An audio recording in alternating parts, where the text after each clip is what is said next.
donc à tous pour un nouveau numéro de FAT ou de Top. Et aujourd'hui, nous recevons au studio de Radio Tefana Remuera Tiniro, Yorana Remuera. Yorana.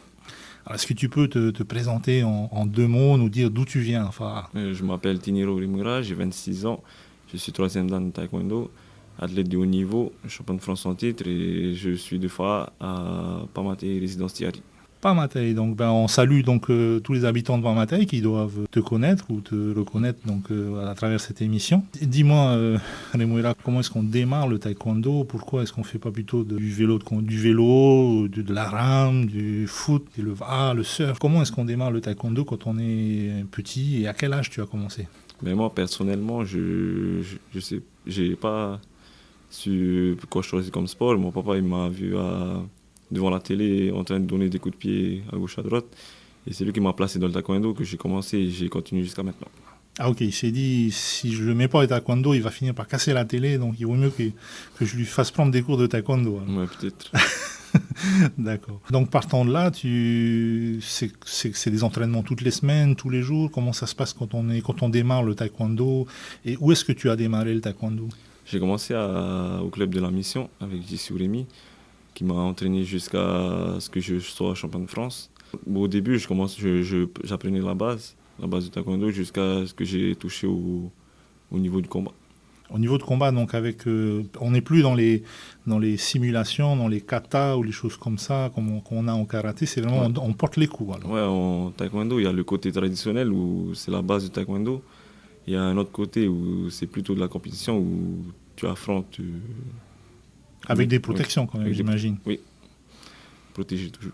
Et toi, je profite que tu sois là. Est-ce que tu peux nous dire un peu quelle est la différence entre le jiu-jitsu que toi tu pratiques couramment et le taekwondo que Remuera pratique à haut niveau? Je pense que Remuera va être d'accord avec moi si je définis le taekwondo comme un sport où on utilise à 90%, 95% du temps les coups de pied, alors que le jiu-jitsu est plus un sport de saisie, où on amène son adversaire au sol et on essaye de finir le combat au sol. Plus des clés, des prises au sol, immobilisées. Alors que le taekwondo, c'est plus un sport de percussion. C'est très tonique comme sport, le taekwondo.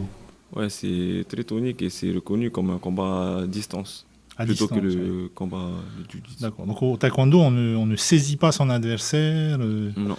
Ok. C'est vraiment il y a des coups de poing, des coups de pied. Ouais, des coups de pied à partir de la hanche jusqu'au visage, et les coups de poing, c'est à partir de la hanche jusqu'au. Ok. Donc c'est quand même très codifié. Il n'y a pas de, comme en boxe thaï par exemple, il n'y a pas de coups de genou ou des coups dans les mollets, des choses comme ça. Il y a vraiment une codification des coups. Oui, c'est le pied qui touche soit le corps ou le visage. Sport olympique. Sport olympique reconnu. Hein. Et donc, à quel moment, finalement, tu décides, alors est-ce que c'est toi qui décides ou est-ce que c'est ton entraîneur qui voit ton potentiel, le détecte? À quel moment se fait la transition entre, on va dire, le taekwondo en amateur et puis le fait de le faire vraiment en mode compétition? L'entraîneur, il voit de lui-même le niveau de combat de son élève et que par lui-même l'envoie en compétition pour voir ce que ça donne. Et ensuite, à force de faire des compétitions, l'élève il prend de l'expérience et monte en puissance. Et est-ce que tu te souviens de ton premier combat en compétition que tu as gagné?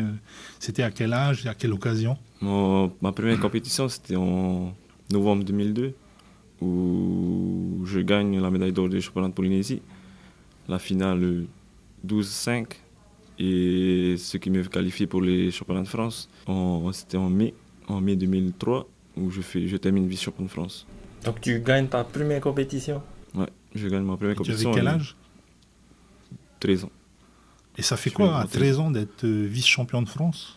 C'est ce qui m'a poussé à m'entraîner toute l'année suivante pour revenir chercher la première place. Alors, juste pour qu'on ait une idée de l'investissement personnel que ça représente pour arriver à un niveau comme celui-là, tu t'entraînes combien de jours par semaine? Enfin, à l'époque, tu t'entraînais combien de jours par semaine et combien d'heures par jour? Ce que je me rappelle, c'était pour les préparations au championnat. Je faisais un entraînement 2 heures par jour et 7 jours sur 7. Ça, c'est l'entraînement en salle. Oui. Et presque pendant 20 ans, plus de 20 ans. Tu as commencé à 4 ans J'ai et demi, commencé c'est ça? à 4 ans et demi Et là, tu as et j'ai 26 26 ans. ans. Comment tu expliques, est-ce que il t'est arrivé d'arrêter le taekwondo et comment tu expliques ta persévérance? Qu'est-ce qui fait que Est-ce qu'à un moment donné, tu t'es pas dit full taekwondo, j'arrête? Est-ce qu'il y a des moments comme ça où on est un Si, peu... je me rappelle, à l'âge, quand j'ai commencé le football, j'ai découvert le sport collectif où je me déplaçais souvent avec l'équipe et aux entraînements on faisait toujours la même chose, donc c'était plutôt convivial. Alors que le taekwondo, c'est un sport individuel où toi personnellement, si tu veux avancer ou si ton coach veut que tu avances, il faudra redoubler d'efforts et c'est ce qui permet de voir si tu veux continuer ou pas. Et moi, à un moment, j'arrivais plus, mais je voyais pas ce que je pouvais, enfin, je voyais pas l'avantage que j'avais au taekwondo. Du coup, j'ai pas vraiment, je voulais continuer le football à la place du taekwondo. Mais ensuite, dès que j'ai fait le résultat de champion de France, c'est ce qui m'a... C'est ce qui t'a convaincu que c'était vraiment le sport dans lequel tu allais pouvoir Voilà, t'épanouir. que je me donnais du plaisir au combat et après jusqu'à maintenant, je n'ai pas du tout arrêté. D'accord. Et donc, qui était ton entraîneur pendant les premières années? Il est encore là? Est-ce que tu veux lui passer un petit message? Ouais, il s'appelle J.C. Rémy, il est de Mahina. Et c'est lui qui m'a entraîné qui m'a fait découvrir ce sport jusqu'à ce que j'avais plus du tout envie d'arrêter. Et je le remercie pour tout ce qu'il a fait pour moi déjà. Ben, on lui passe un petit coucou. Donc, en tout cas, il a formé un beau champion. Hein.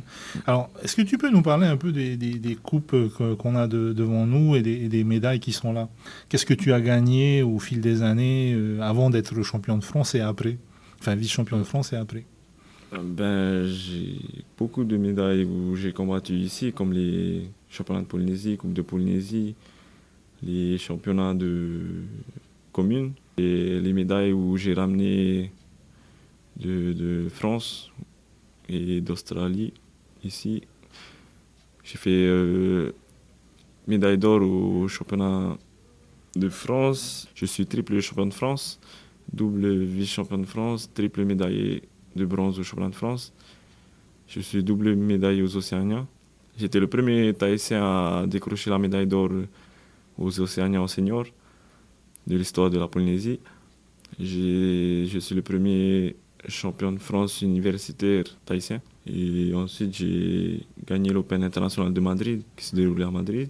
Quelle est ta médaille préférée de toutes tes médailles, de toutes tes victoires? La médaille d'or des Océaniens. Oui, donc médaillé d'or aux Océaniens, plusieurs fois champion de France, médaille au championnat de France. C'est pas des médailles en chocolat qu'on a, c'est des vraies médailles. Et donc, qu'est-ce qui aujourd'hui te motive encore dans ce sport et jusqu'où tu veux aller? Déjà, ce qui me motive, c'est toutes les personnes qui me soutiennent et sont derrière moi à chaque compétition que je fais, aux entraînements même. Et moi, personnellement, je veux être champion du monde un jour. Champion du monde. Et c'est qui l'actuel champion du monde? Ça dépend des catégories. Enfin, dans ta catégorie, c'est des catégories de poids, c'est des catégories de poids et d'âge. Mais la catégorie haut niveau, c'est à partir de 18 ans jusqu'à 33 ans. C'est les seniors. Et le champion du monde dans ma catégorie, c'est un Iranien, Massoud. Et il est bon? Ouais, il a fait champion du monde cette année. D'accord. Mais un jour, tu vas le battre. Oui. Alors, raconte-nous un peu quand on fait du taekwondo et qu'on est de Fa'a, de Pamatei, ça change quelque chose d'être de Fa'a ou est-ce que ça t'a donné plus de fighting spirit ou quelque chose comme ça? Parce qu'on dit un peu cette réputation hein, dans les rues de Fa'a. C'est pas, je ne veux pas dire des bad boys, mais quand même, c'est des petits gars bien endurcis, bien de chez nous.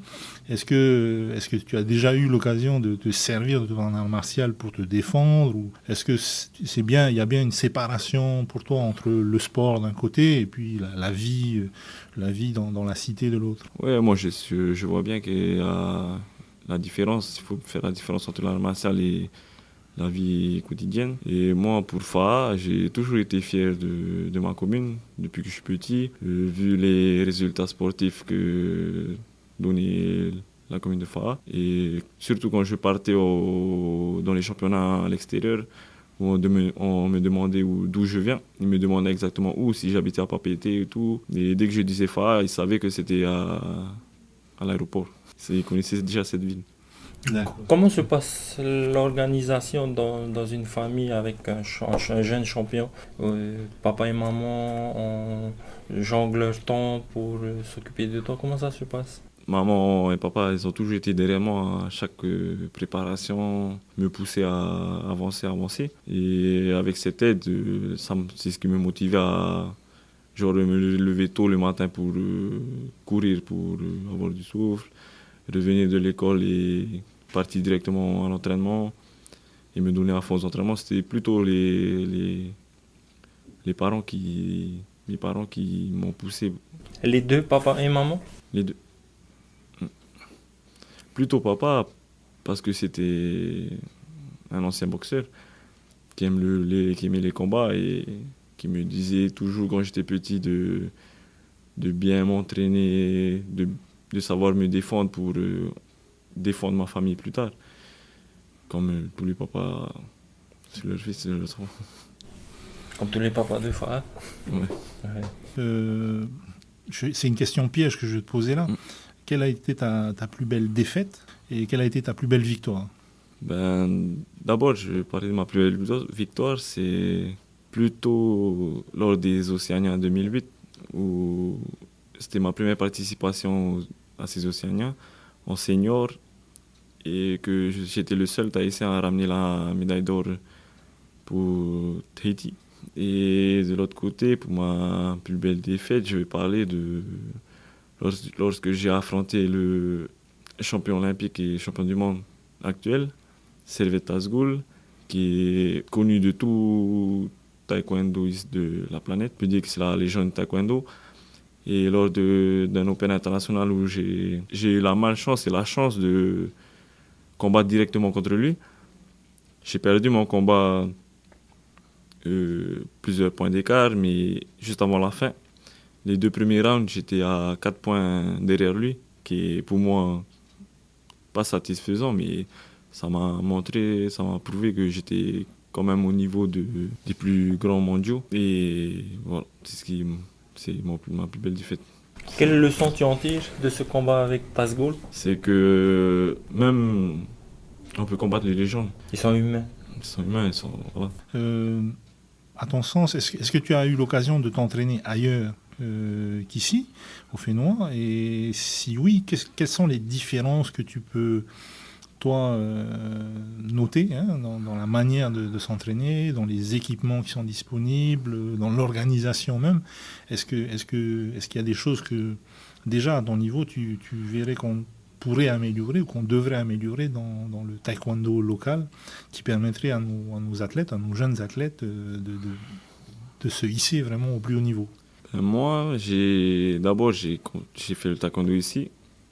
J'ai fait les championnats de France, plusieurs championnats de France, de 2002 à 2009, où je partais au championnat de France et je revenais avec l'équipe de Tahiti. Et en 2011, j'ai décidé de moi-même de partir en conquête en France.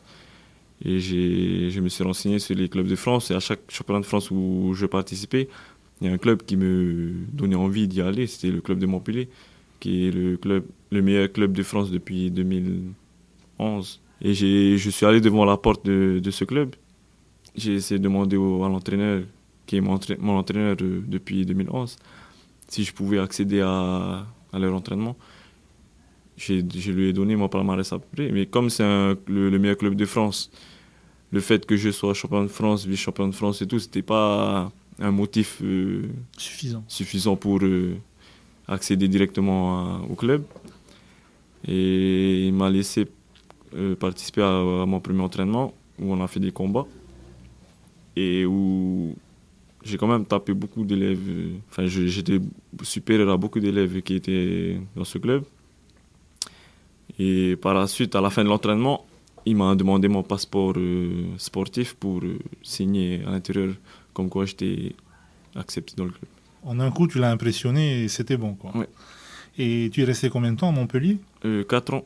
Je suis parti en août 2011 et je suis revenu en fin juin 2015. Qu'est-ce qui a motivé ton retour? Est-ce que tu étais fiou à Montpellier ou est-ce qu'il y avait quelque chose de particulier que tu avais envie de venir faire au final? Déjà, avant de partir en France, j'ai toujours voulu ouvrir mon école de taekwondo à Fara parce que j'habitais à Fara et je m'entraînais ailleurs à chaque fois et qu'à Fara, il n'y avait pas de club de taekwondo. Suite aux années passées en France, avec mes résultats que j'effectue à chaque fois, c'est ce qui m'a encore plus poussé à vouloir ouvrir mon club déjà pour donner tout ce que j'ai appris personnellement dans le taekwondo aux jeunes de Fara. Et aussi que j'ai ma copine qui est tombée enceinte, qui m'a...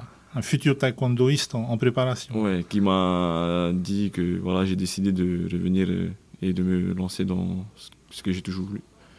Où est-ce que tu en es au niveau de tes démarches pour ton club, pour la création de ton club?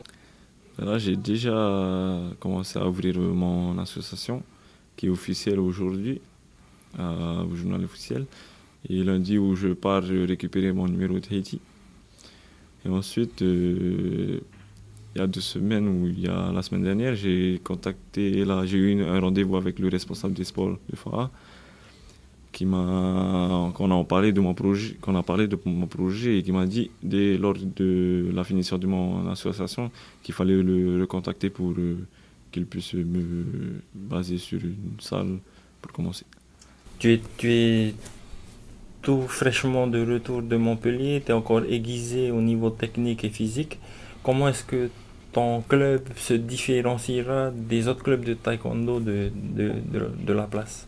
Depuis 2007 à 2011, j'ai entraîné le club de la Mission où j'ai formé plusieurs champions, comme dernièrement aux Jeux du Pacifique, il y a une fille qui a remporté les Jeux du Pacifique, que je l'ai formée depuis petite jusqu'à 2011 avant que je parte.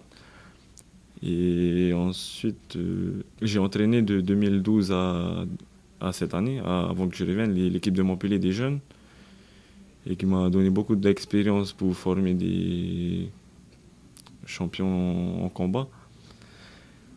Et que là, je suis prêt déjà à pouvoir donner tout ce que j'ai appris. Tu proposes du haut niveau, mais aussi pour les débutants, pour les jeunes? Je prends tout niveau, tout âge, mais ce qui va faire la différence, c'est lors de mes acquisitions de matériel, car je ne peux pas lancer vraiment le haut niveau sans matériel.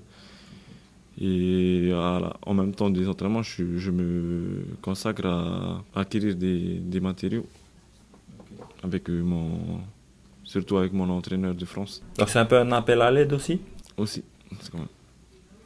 Et alors, une école de taekwondo, c'est un local, c'est du matériel, tu viens de nous le dire, important pour pouvoir bien s'entraîner.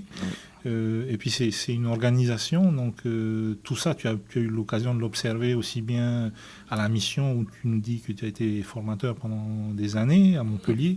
Et donc en termes d'organisation, comment ça va se passer? Tu seras tout seul dans ton école ou il y a des gens qui vont venir t'aider, des formateurs avec toi? Dans un premier temps, tu vas être tout seul et puis après, au fur et à mesure, tu vas étoffer ton équipe. Comment tu envisages les choses? Là, pour commencer, je suis avec mon petit frère qui est premier dan taekwondo ceinture noire aussi, qui a fait aussi champion de Languedoc-Roussillon l'année dernière, en novembre, et qui a participé aussi au championnat de France. Et qui a toujours été derrière moi depuis que il a commencé lui le taekwondo. Et d'abord, je vais commencer avec lui pour ensuite devenir un grand club. Voilà. Quel conseil tu peux donner à des futurs champions qui, peu importe le domaine ou en taekwondo, qui veulent se lancer dans la compétition?